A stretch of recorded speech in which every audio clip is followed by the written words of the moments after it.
धन कमवत असताना कसं कमवावं, चांगल्या मार्गाने धन कमवावं. बघा, ज्याच्या घरामध्ये धन चांगल्या मार्गाने येतं ते धन सुख देतं, आणि ज्याच्या संपत्तीचा मार्ग चुकतो त्याच्या संततीचा मार्ग चुकत असतो. पहा, ज्याच्या घरामध्ये लुबाडून आणलेलं धन आहे ना, त्याचे पोरं क्लास 1 क्लास 2 कधी. अनेक उदाहरण आहेत. ज्याने कष्टाने कमवलंय त्याचे पोरं आपल्याला लाल दिव्यात दिसतात, आणि ज्याने लुबाडून आणलं, ज्याने कुणाचं तरी चोरून आणलेलं आहे, लुबाडून आणलेलं आहे, त्याचे पोरं क्लास 1 नाही, मग ते बस स्टँडला बिस्लरी घ्या, चॉकलेट घ्या, इकडं दिसतील ते इकडं नाही. म्हणजे सांगायचा भाग एकच आहे की आपल्या घरामध्ये जे येणारं धन आहे ते आपल्या कष्टाचं असलं पाहिजे. लक्ष देऊ नये का सांगेल तुम्हाला. आपल्या खिशामध्ये जो पैसा आहे, आपल्या प्रत्येकाच्या खिशामध्ये पैसा आहे ना सध्या, तुमच्या खिशामध्ये जो पैसा आहे, ज्या नोटा आहेत, त्या पैशाला अत्तराचा वास नसला तरी चालेल गड्या. लक्ष द्या, आणि कळलं तर मला कळू द्या, कळलं म्हणून. तुमच्या खिशातल्या पैशाला अत्तराचा वास नसला तरी चालेल, पण तुमच्या खिशातल्या पैशाला तुमच्या घामाचा वास असला पाहिजे. हे खरं धन आहे. कमवलं पाहिजे धन, रात्रंदिवस धन कमवलं पाहिजे, पण कष्टाने कमवलं पाहिजे. रात्रीचा दिवस हाडाची काढ, रक्ताचं पाणी, याची टोपी त्याच्या डोक्याला, त्याची टोपी त्याच्या डोक्याला, नंतर दोघायच्या आपल्या डोक्याला. हे सगळं केलं पाहिजे, कमवलं पाहिजे, कष्ट केले पाहिजे, पण चांगल्या मार्गाने. आपल्या खिशामध्ये पैसा असला पाहिजे. पैशाची गरज आहे, पैशाशिवाय कुठलंच काम होत नाही. आता मी जरी एवढ्या मोठ्या मोठ्या गप्पा मारते, मी सुद्धा फुकट. पैसा असला पाहिजे तुमच्याकडे, खूप श्रीमंती असले पाहिजे, पैशाचा खळखळाट असला पाहिजे. लक्ष द्या माझ्याकडे. पैशांचा तुमच्या खिशामध्ये खळखळाट असावा, पण त्या पैशामध्ये कुणाच्या 1 रुपयाचाही टळटळाट नसावा. 1 रुपयाचाही. ते खरं धन आहे. आणि मग असं जर धन तुम्ही कमवलं, जोडून या धन उत्तम व्यवहारे, चांगल्या मार्गाने तुम्ही धन कमवा, आणि चांगल्या मार्गाने कमवलेलं धन फक्त तिजोऱ्या भरून ठेवा, फक्त एवढ्या जमा करा असंही म्हटलेले नाही. तुकाराम महाराज म्हणतायत, उदास विचारे वेच करे. त्या धनाविषयी उदास राहा, आणि ते धन विचार करून खर्च करा. बघा, तुकोबरायांचे शब्द आहेत, पहा, एक एक शब्द असा मोत्यासारखा आहे. आता मला सांगा, जर इथं तुकोबरायांनी विचारे शब्द टाकला नसता तर लोक म्हणले असते खर्चच करायचं सांगितलंय ना, मग सप्त्यालाच वर्गणी द्यावं असं कुठं म्हणलेत. खर्च करा म्हणले ना, मग सप्त्यालाच द्यावं काय नवलय. कुठेही पैसा खर्च करू ना, दुसरे अनेक ठिकाण आहेत पैसा खर्च करण्यासाठी, पण तुकोबराय सांगतात, उदास विचारे वेच करी. वेच म्हणजे खर्च करा, आणि विचार करून करा की जिथे खर्च केल्यानंतर काहीतरी त्याचा लाभ तुमच्या पदरामध्ये पडेल. शास्त्र सांगतं की आपण कमवलेल्या धनातला 10वा वाटा, सगळं नका देऊ, पण 10वा वाटा, आपण कमवलेल्या धनातला 10वा वाटा सत्कार्यामध्ये खर्च झाला पाहिजे. हे मी सांगत नाही, संत सांगतात. न्यायोपार्जित वित्तस्य दशम अंशेन धीमहि. दशम अंशेन धीमहि. 10वा वाटा. मग तुम्ही 100 कमवत असाल तर 10 द्या, है ना. 1000 कमवत असाल तर 100 द्या. 10,000 कमवत असाल तर 1,000 द्या. 10वा वाटा जर तुम्ही सत्कार्याला खर्च केला, मग राहिलेलं जे 90% धन असतं, त्या धनावर भगवान परमात्मा आपली कृपा दृष्टी ठेवत असतो. कोणत्या धनावर? मग ते धन चोर चोरून नेऊ शकत नाही, ते धन पाणी वाहून नेऊ शकत नाही, ते धन आगणी जाळू शकत नाही, ते धन वारा उडून नेऊ शकत नाही. कोणतं?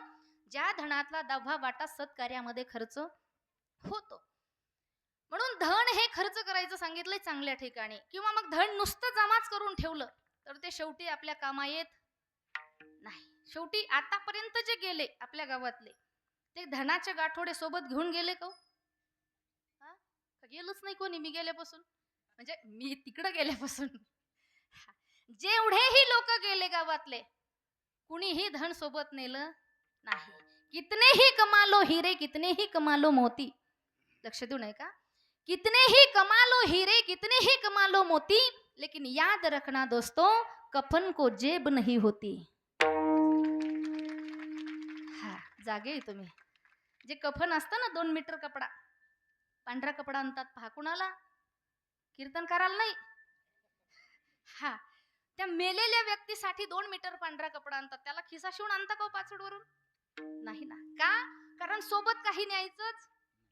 देह हे काळाचे धन कुबिराचे येथे मनुष्याचे काय आहे येथे मनुष्याचे काय आहे देह काळाचे धन कुबेराचे येथे मनुष्याचे काय आहे येथे मनुष्याचे काय आहे.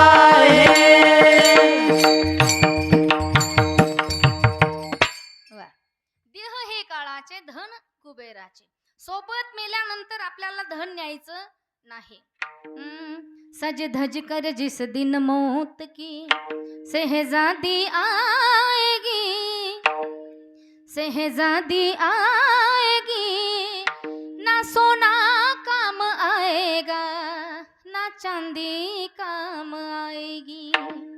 छोटा सा तू थापते थापते कितने बड़े अरमान है तेरे, मिट्टी का तू सब सोने के सामान है तेरे. मिट्टी की काया मिट्टी में एक दिन मिल जाएगी, एक दिन मिल जाएगी, ना सोना काम आएगा, ना चांदी काम आएगी. शेवटी काही सोबत न्यायचं नाही. मला वाटतं एक पसाभर ज्वारी देतात पहा. ज्वारी की गहू किंवा पीठ देतात ना? हो, नाही तर नाही काहीतरी म्हणा. पसाभर ज्वारी देतात. ती कुठपर्यंत? 20व्यापर्यंत. तिथं तीही सोडून येतात नाही का. म्हणजे काही सोबत न्यायचं. आपल्या जालना जिल्ह्यामध्ये एक जुने संत होऊन गेले पहा, दुनियादास महाराज. त्यांचं एक शपक आहे पण अभंग गोड आहे पहा. संसाराला देह सारा लाभला घासून, एक टाळा. संसाराला देह सारा लाभला घासून, अंतकाळी जायाच तोंड वासून, अंतकाळी जायाच तोंड वासून, अंतकाळी जायाच तोंड वासून, अंतकाळी जायाच तोंड वासून अंधकाळी जायाचं तोंड वासून अंधकाळी जायाचं तोंड वासून स्मशानात नेलं मड जाळून पुरून माग फिर, स्मशानात नेलं मड जाळून पुरून माग फिर, शिरापुरीची वस्तू खातील हसून, अंतकाळी जायाचं तोंड वासून, अंतकाळी जायाचं तोंड वासून, अंतकाळी जायाचं तोंड वासून. हे अंधकाळी जायाचं तोंड वासून अंधकाळी जायाचं तोंड वासून अंधकाळी जायाचं तोंड शेवटी तोंड वासून जायचं म्हणतात महाराज. आणि तोंड नाही वाचलं, ते कडक होतं ना चमडा जास्त वेळ राहिल्यानंतर. तोंड नाही वाचलं तर ढिलपी आणा म्हणतात. ढिलपी म्हणतात की नाही? आणि ते ढिलपीनं त्याचं तोंड वाचतात. काय टाकतात तोंडामध्ये? हा, कोण कोण असतं त्या कार्यक्रमाला? का कोणीच नसतं तुमच्यात? गेलं पाहिजे. त्याचं तोंड वाचून त्याच्या तोंडामध्ये तुळशीचं पान टाकतात. तुळशीचं पान टाकतात. आता ती परंपरा आहे, पाठीमागून आलं पुढं चाललं. पण मला असं वाटतं गड्या, इथून पुढे बदल गेला पाहिजे बरं का तरुण मंडळ. आता सगळाच बदल होतोय म्हटल्यानंतर इथून पुढे थोडा बदल गेला पाहिजे. आता एवढ्यापैकी ज्याचा कुणाचा नंबर लागेल पहिला, मरूच नाही कोणी. पण समजा ज्याचा कुणाचा नंबर लागेल त्याच्या तोंडात तुळशीचं पान टाकायच्या अगोदर बघितलं पाहिजे त्याच्या गळ्यात तुळस आहे का. टाळी पण आम्हालाच द्यावी लागली. तुमचं असं आहे, दावा तुम्हीच करा, खवडं तुम्हीच करा, ब्राह्मण तुम्ही कावळाच. हा, तुम्ही गुत्त दिलंय का आम्हाला सगळ्यांना. त्याच्या तोंडात तुळशीचं पान टाकायच्या अगोदर बघितलं पाहिजे गळ्यात आहे का. आणि गळ्यात जर तुळस असेल, तुळशीची माळ असेल, तरच त्याच्या तोंडात तुळशीचं पान. तुम्हालाही तोच नियम लागू आहे. तुम्ही म्हणता त्यांच्याकडे पाहूनच बोलती, चलून द्या. ज्यांच्या गळ्यामध्ये तुळशीची माळ असन त्यांच्या तोंडात तुळशीचे पानं इथून पुढं, आणि ज्यांच्या गळ्यामध्ये तुळशीची माळ नाही त्यांच्या तोंडात तुळशीचं पान नाही, मग कोंबडीचे पखड टाकले तरी काय हरकत आहे. आयुष्यभर जर त्याने तुळशीची माळ गळ्यामध्ये घातलीच नसेल, स्पर्श देहाला तुळशीचा केलंच नसेल, शेवटी कशाला तुळस द्यायची त्याच्यासोबत, नाही का. असं बोलल्यानंतर पटतं बरं का लोकांना. हा पटतं. असंच पाठीमागे एका कीर्तनामध्ये सांगितलं, म्हणलं तुळशीची माळ नसली तर तोंडात कोंबडीचे पख. बाबा कीर्तन संपल्यानंतर भली मोठ्या मोठ्या मण्याची माळ घेऊन आले. म्हणे शारदाताई तुमच्याच हातानं माळ घालायची. म्हणलं बाबा पहिली, म्हणजे नाही आतापर्यंत माळीची आपली भेट झाली नाही. म्हणलं आता वय किती चालू आहे. म्हणले 82 चालू आहे. म्हणलं आता थोड्यासाठी कशाला जीव बाटीता तुम्ही उगच. नाही नाही म्हणे मला लय पटलं बा तुमचं कीर्तन, लय चांगलं. आणि म्हणतात ना लोक तोंडावर, लय चांगलं कीर्तन केलं.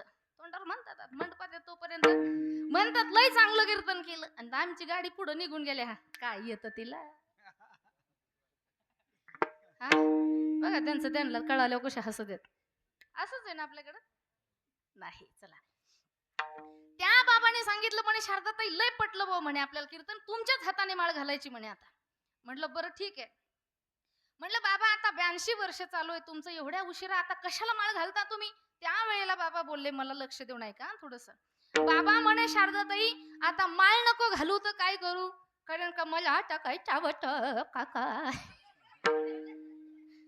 कळलं का तुम्हाला.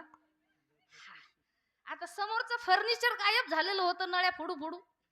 तो म्हणे आता मला चावत नाही. बरं अशा वेळेला माळ घालूनही काही उपयोग नाही. परमार्थ करा, पवित्र तुळशीची माळ घाला, पण केव्हा जव हे सकळ सिद्ध आहे. तरणा भाग्यवंत नटे हरी कीर्तनात. हे जे सर्व महाराज मंडळी गायनाचार्य मृदंगाचार्य जमा केलेत ना तुम्ही, हा हे 70-75चे नाही आहेत. हा यांचा डाटा जरी दिसत असला त्यांच्या आतमधला, म्हणजे त्यांचं भांडवल, त्यांचा डाटा जरी जुना असला, प्रमाण जरी जुने आहेत, चाली जुने आहे, पण हे तरुण आहेत सगळे. आणि संत सांगतात की या वयामध्ये परमार्थ केला पाहिजे, तरुणपणात परमार्थ केला पाहिजे. आता चांगली गोष्ट आहे तुम्ही खाली बसलात, सर्व तरुण मंडळ तिकडं काही इकडं काही सगळे बसलात ना, तरी सुद्धा तुमचे धन्यवाद आहे. पण यावर्षी बसलात चांगली गोष्ट आहे, पण पुढच्या वर्षी दोघ जण तरी टाळ घेऊन उभे राहा. हळूहळू हळूहळू सुरुवात करा. हा हळूहळू ढाळे ढाळे नाही का. 24 वर्षात तरी काय काय कळे. 24 तर वर्ष झाले आपल्याला.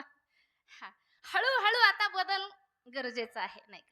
आता आलात तुम्ही मंडपात आलात ना, मग आता टाळ घेऊन उभा राहायला काही हरकत नाही. हळूहळू सुरुवात केली पाहिजे. आणि करतातही. आता गावोगाव आम्ही पाहतो ना, तरुण मंडळांची इच्छा असते येण्याची, पण आपल्या इथलं नाही बरं का, आपलं नाही, तिकडचं जालना जिल्ह्यातलं. आज सगळं तिकडचं, उद्या तिकडे गेल्यावर काही काही गावाच्या तरुण मंडळांना इच्छा असते परमार्थात येण्याची, पण हे म्हातारे वयस्कर काही काही लय खोडीचे असतात. इथले सोडून लय खोडीचे. नवीनच आता एखादा तरुण टाळ घेऊन उभा राहिला, आता तो पहिल्यांदा उभा राहिल्यावर त्याला टाळ वाजवताच येईल असं नाही. एकदा चुकल दोनदा चुकल, त्याला प्रेमाने सांगितलं पाहिजे, बाजूला घेऊन सांगितलं पाहिजे, अरे असा नाही असा वाजव, असा नाही असा वाजव. हे वयस्करांचं अनुभवी लोकांचं काम असतं पहा. कारण 2 जर तरुण असतील तर त्यांच्यासोबत 2 अनुभवी असले पाहिजे. आपल्या गावामध्ये चांगलं आहे, जरी पोरं पुढं होऊन करतात, पण सगळे वयोवृद्ध मंडळी अनुभवी मंडळी सर्व पाठीमागून त्यांना सहकार्य करतात. सगळेजण सगळ्या गोष्टी व्यवस्थित करतात, ही गोष्ट चांगली आहे. आपला सप्ताह, तुमचा नाही आपला सप्ताह 24 वर्षापर्यंत टिकला ना, ही खूप मोठी गोष्ट आहे. या काळामध्ये, या परिस्थितीमध्ये 24 वर्षापर्यंत सप्ताह टिकवणं ही गोष्ट खूप मोठी आहे. तुम्ही एकदा काम करा, तुम्ही सप्ताह टिकवल्याबद्दल आता आपले उजवे हात वर घ्या, सर्व पुरुष मंडळ महिला मंडळ, आणि तळवा तुमच्याकडे करा. तळवा तुमच्याकडे असा माझ्यासारखा उजवे हात घेतले ना, एकच उजवा, तळवा तुमच्याकडे, तळवा पाठीमागे, तळवा तुमच्याकडे गेला ना, करा वरती हात, करा आणखी वरती, घ्या पाठीमागे, आपली पाठ थपटा. हा कारण मी प्रत्येकाची पाठ थापटीन एवढी मी मोठी नाहीये. म्हणून आपण सर्वांनी मिळून, कारण कार्य नोहे एकल्याचा खेळ म्हणून मेळ जमविला, हे प्रत्येकाची जबाबदारी आहे. गावाचा जो गावाचा घटक आहे, जो व्यक्ती गावात राहतोय, त्या प्रत्येक व्यक्तीची ही जबाबदारी आहे की आपला सप्ताह आहे, आपण तो मोठा मोठा केला पाहिजे. आपलं मंदिर आहे, आपलं गाव आहे, आपले रस्ते आहे, आपल्या नाल्या आहे, याचा विचार प्रत्येकाने केला पाहिजे.